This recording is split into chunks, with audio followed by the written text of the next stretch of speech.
Welcoming in our team selection for this class of 2023, the 2003 men's soccer team.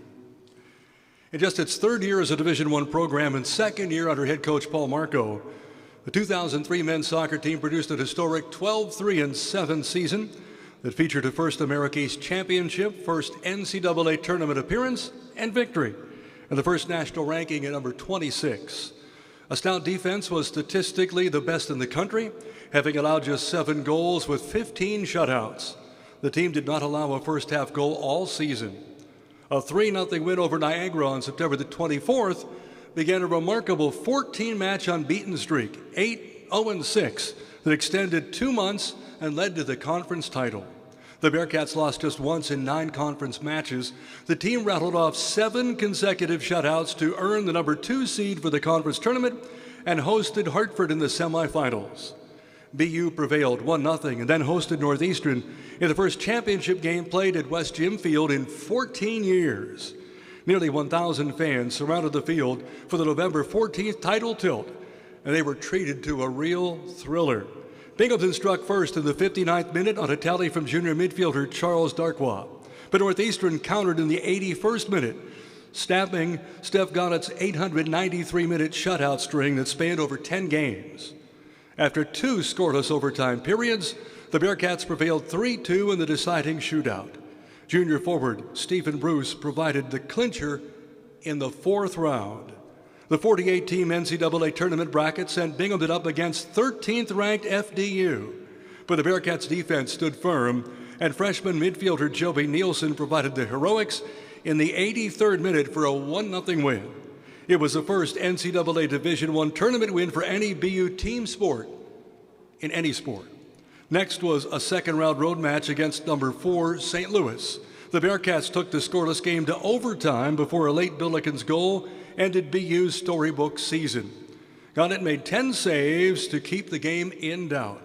Individual accolades were aplenty, headed by Gonnett earning America East Goalkeeper and Rookie of the Year, and sophomore back Graham Monroe grabbing Defensive Player of the Year honors and First-Team All-Region honors. Bruce, Darkwa, and Danilo joined the duo as all-conference selections, and Marco was named the NSCAA Region Coach of the Year. This team, the 2003 men's soccer team, will be forever enshrined in the Binghamton University Athletics Hall of Fame. We'd like to ask President Stenger to please come forward to present this wonderful award as team members who were present with us are introduced here this afternoon. At this time, we'd like all the members of the 2003 men's soccer team who were here to come forward and stand behind your team representative, Brian Arnold, who will speak on behalf of your team. As I announce your name, please come forward and be ready to accept this wonderful award. We'll be presenting each of the team members with a special certificate commemorating their team induction. And here we go with us tonight, our head coach, Paul Marco. Assistant, Scotty Craig. Phil Grommet. Steph Gonnett. Luke Vallone. Pat Skinner.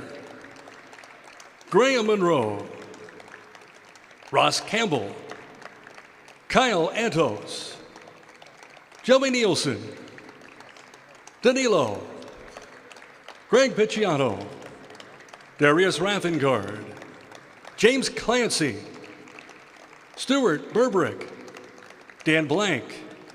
Mike Greenberg. Zach Nealand. Ian Wendell. And Ryan Bertoni. Ladies and gentlemen, how about a great hand for our 2003 men's soccer team. Good afternoon, ladies and gentlemen, and congrats to all the well-deserved inductees. On behalf of the Bearcats 2003 men's soccer team, thank you to the committee for the honor of inducting us into the Hall of Fame. To a player and coach, I think we can all say that the historic 2003 season was one of the highlights of our time here. And on a personal note, I can only assume that me giving these remarks is the team's way of punishing me for missing my penalty in the 2003 American East shootout.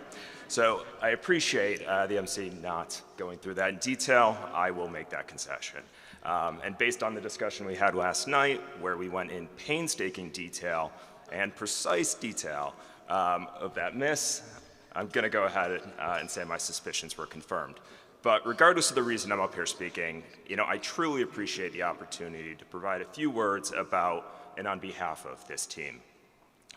When we learned of our induction, amazingly 20 years since that historic season, there was an immediate level of enthusiasm felt throughout the group. The text messages started up again, Facebook threads. Like I said, it's been 20 years. Some of these guys still use Facebook. The Facebook thread started, and it really brought everyone together and resulted in this fantastic showing here. People crossing oceans and borders, jumping at the chance to come back to a place that means so much to all of us. And, last night we walked into a room, and it was like no time had passed at all. Old jokes, same banter. It was wonderful, and it really just reaffirmed the connection that this team had with one another over that historic season. And I think we all look back through that 12, 3-7 season with nothing but fond memories. A season for the records book, literally. But I think although it was not listed as an official stat, the 2003 team most likely holds the program record for most games won by a single goal and most ties in a season. And I do think that is a key and important piece about this team. It reminds me what was so special about this group that's up here today and what helped to develop, as Coach liked to call, the Bearcat way. I've never had the privilege of playing with a more competitive group of people, coaches included. In everything we did, games, practice, preseason bowling with the women's soccer team, it was a group of players who would put everything on the line, not only to win, but also just not to lose, even if that was a tie. And my God, there were a lot of them that season, and especially during that 14-game unbeaten run. But it's that commitment and that competitive fire that was the most formative aspect of a program as part of this transition in the Division I era that truly helped to set the standard for the Bearcat way in the years forward.